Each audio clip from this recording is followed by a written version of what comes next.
and we're talking to Commissioner Vella, and I want to make sure that we get this right for American audiences. Commissioner Vella is the head of EU's work on the environment, and as part of this charge, you're helping to protect the environment while maintaining Europe's competitiveness, harnessing the potential of our lands and seas to create sustainable jobs that preserves our natural resources, implementing the new common fisheries policy, and leading the task with global partners on defining the management and governance of our planet's oceans. That's a lot, you say. It's a lot. It's a huge responsibility. No, it is. But basically, I'm the commissioner in charge of the environment, fisheries, and maritime affairs, which also includes oceans, ocean governance, and so on. So everything is linked together. Which is so important these days. It is. And on top of that charge, you've decided to help lead the way with this summit on green jobs. Can you share a little bit about why you made that decision and how you see the connection between environment and economy? Yes, actually, it's not just a connection between environment and the economy. I would say they are inseparable. There was a time when the idea was that you have to choose. Either you go for the environment or you go for the economy. I think that idea is totally wrong and not just outdated, but totally wrong. Why? Because you cannot have a sustainable economy if the environmental considerations are not there. And when we talk about the economy, we simply cannot talk about just an economy. We have to start talking about sustainable economies. And that's why we are looking at the environment and the economy as mutually reinforcing each other. We see the fact that we do have environmental challenges, but those same environmental challenges are presenting us with economic opportunities. And we've got loads of examples. Just to give you one, when we talk about green jobs, the green economy, one of the things that comes to mind, immediately comes to mind, is the circular economy, which is a concept which was thought of some 50 years back in the US and which has taken global ground. Well, let me pause you for a second. You said the circular economy, yes. And a lot of people, that's a new term still. Yes. Can you share a little bit about what that means? Yes, well, in the present economic model, we are extracting raw materials, turning those raw materials into products. We are using those products, and at the end of life of those products, we are literally throwing away the products along with the materials that they contain. We are landfilling the materials. Yeah. That's what we are calling the linear economy. Now, we need to recycle those raw materials. Absolutely. To have a more resource-efficient economy. So the idea now is that after use, after the expiry date after the end of life of the product, we retain the product, we recycle the materials of those products, and those materials go back into the production state. So basically, we are, environmentally speaking, we are taking care of our resources. Economically speaking, we are moving towards a more competitive way of production. Basically, that's the circular economy idea. It's one solution contributing both to the environment as well as to the economy. So that's one example how we cannot nowadays separate the environment from the economy or vice versa. Do you see good examples of that happening in Europe? There are a lot of examples. In fact, whilst we are legislating on the circular economy now in Europe, but we have good examples of the private sector investing, and they have started investing in the circular economy, not yesterday, not a year ago, but decades of years. Why? Because they see economic benefits in the circular economy. I can give you two examples for it. IKEA, Umicore, but these are big. We call IKEA, IKEA. But these are big multinational companies. But we also have a good number of examples of SMEs who are benefiting from this circular economy idea. What I'm trying to say is that when it comes to circular economy, it's legislation following the private sector rather than the other way around. And the way that I see it, I think that we are supporting the private sector into moving forward on circular economy a bit faster. We have put... It's good leadership. Yes, but we don't see the circular economy as just working in Europe. We are promoting circular economy globally. Why? Because it doesn't make sense, especially for multinational companies, to have to produce for a linear economy in continent A, and then produce for a circular economy. And it's, when we talk to the Chinese, when we talk to the Americans, when we talk to South Africans and Africans, they are all going through this process of waste management, recycling of materials, and going into better production, coming up with products that are more upgradable, more reusable, more recyclable. So this is and also we cannot forget that there is a global commitment in the Sustainable Development Goals. We have Sustainable Development Goal number 12, which we are all committed to, for a more sustainable production and a more sustainable consumption. Well, all of that sounds like a lot of work. It is. Which is great, because we need jobs. Yes. Where do you see the conversation going around the necessary skills that people need to develop in order to do those jobs? We need to retrain, we need to come up with new skills. Why? Because we're not taking an old economic model and simply retouching it. We are still thinking outside the box. We have to come up with new, innovative production ideas. We're coming up with new, innovative business ideas. We're going into the sharing economy, not just the owning economy. And I believe that, first of all, you cannot have an economy, any model of economy, unless you have the right skills. And that in Europe we do have. Europe is a resource-poor continent, but a skills-rich continent. We're also very rich when it comes to innovation. So, sorry, finish your sentence. So I think the circular economy is important globally, but it's even more important for the European Union. Well, I want to lean into that a little bit, because the European Union leadership has been helping to drive the market and really to drive the conversation. We heard just the last 2 days about how many people and partners you have doing that. Right now, there's a lot of concern from people from communities like mine. We heard yesterday that I come from a very poor and very impoverished community. And we have a rumor that's all over the news today that Donald Trump wants to withdraw from the Paris Climate Agreement. And happily, a lot of our states have already been on the record saying they want to continue stepping forward on strong climate goals. We heard the governor of California, we heard the governor of New York issue public statements around this already. Now, I want to just check in with you a little bit about how do you see this threat, and how do you see you're leading the way into the future?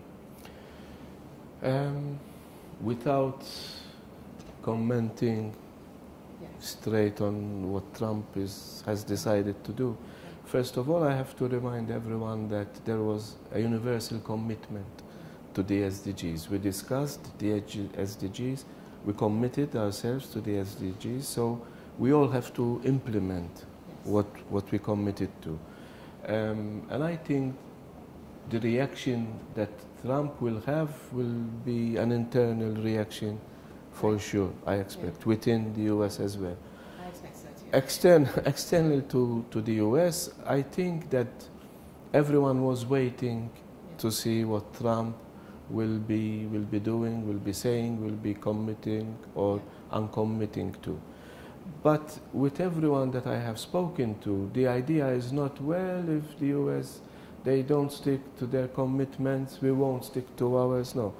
The conversation was totally the opposite. Well, that means that if there is a vacuum, we have to fill that vacuum. We have to work harder. And just to talk about the EU, what I can say is that the European Union has taken a leading part during the negotiations on all this, and the European Union will continue to take a leading part even during the implementation stage of this. That's exciting because it feels like a huge opportunity right now. We're seeing a growth in the creation of green jobs and green collar jobs. Yesterday we heard a projection that 60 million green jobs may be created. Yes. And so can you share a little bit about where you see the opportunities in green collar jobs and where do you see the opportunities in building a green economy in Europe? It's not just the opportunities, there is a proof of this as well. For example, in Europe, the most resilient sector, even during the years of crisis, was the green sector. Whereas most of the other sectors started to decline, the only sector which continued to add jobs, the only sector which continued to add turnover, revenues, was the green sector. So the proof is already there. The opportunities are there because when it comes to circular economy, better waste management, there are job opportunities. When it comes to innovative ways of producing new products, there are new skills that are needed.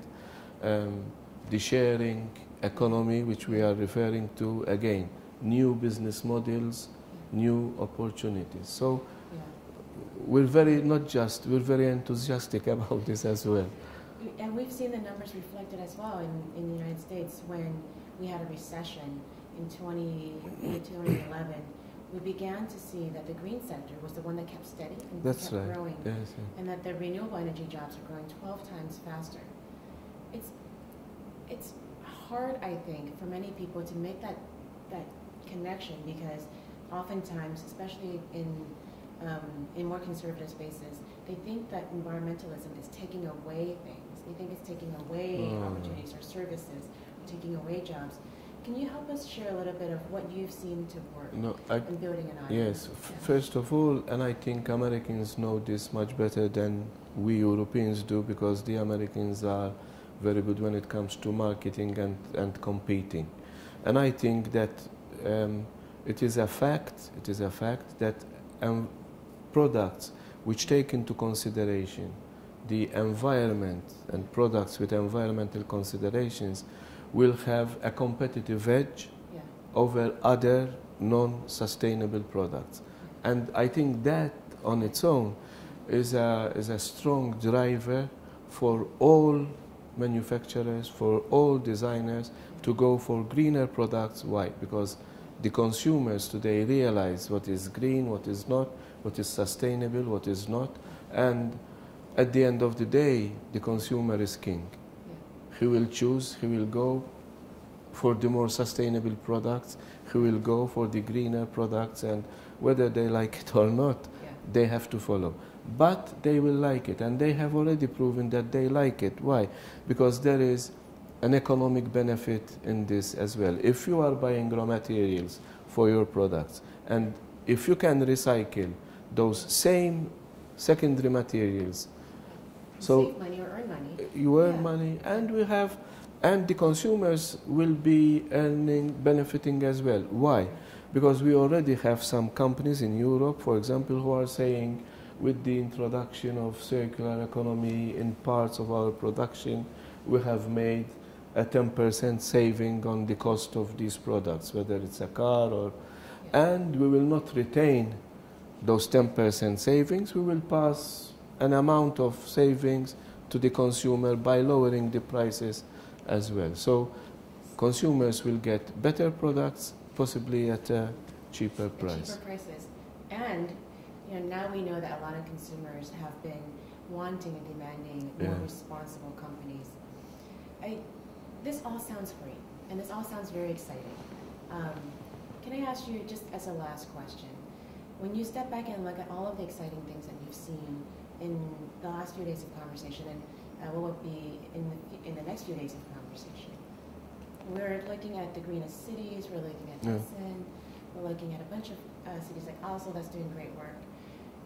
What do you see as the great hope, but also if there's any fears about what will it take for us to meet those goals, and how do we get it out beyond out beyond the normal rooms of conversation and into the communities that are most suffering? I see very little fears, but I see a lot of excitement. In fact, we have sectors chasing us to include their sectors into the circular economy criteria that we are putting forward. Just to give you some examples. When we started talking about recycling, waste management, the circular economy, initially we were talking about basically 4 materials: glass, metal, plastic, and paper. Today we have moved into sectors, we're not discussing materials, we're discussing the food sector, we are discussing the water sector, we are discussing the construction sector. So things are moving forward, and the biggest